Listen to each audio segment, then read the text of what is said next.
Regardless of who wins the presidency this fall, the war between Russia and Ukraine may not be over. Even if it is, the situation will still be a major international priority for the United States. Earlier today, I called up again with local documentary filmmaker Steve Boston about the current status of the war. It's been more than 4.5 years since Central North Carolina documentarian Steve Boston first told us about his trip to Ukraine, a kitchen table conversation with advocates and policymakers about a war they were afraid Vladimir Putin would soon start. Since their predicted Russian invasion, Boston has kept up with many of them, sharing those conversations with me. Just recently, he spoke again to former Minister of Infrastructure Volodymyr Amelayan, who says he is preparing to be moved to the front lines. Russia is starting to use 1-ton, what are called glide bombs in the eastern part of Ukraine, which are really wreaking a lot of havoc.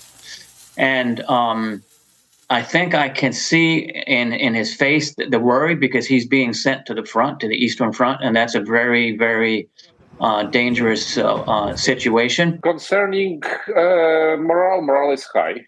We know that there is no step back for us, and there is no possibility to surrender. And, you know, all my brother in arms or sister in arms I talk to, they all say the same thing. Give us weapons and we will hold the line. But even with additional weapons coming from the U.S. and other allies, including F-16s, manpower is a problem. The Ukrainian army can't keep up and with the, let's say, the enlisted amount of people coming in. There's not enough men coming in to make up for their losses. Where Russia is, 6-7 times as large, and they have tremendous amount of ability to add more men to the battlefield. We see some kind of hints of new supplies in the front line, but unfortunately it's still too little, and I hope and we all hope that more will come. We managed to mobilize more men to the army, and it's a good news. Boston says other people he speaks to in Ukraine worry the closer the U.S. election gets, the more Russia will intensify its efforts. So I think they're definitely worried after they watched the debate that if Trump is elected, that he's going to pull support.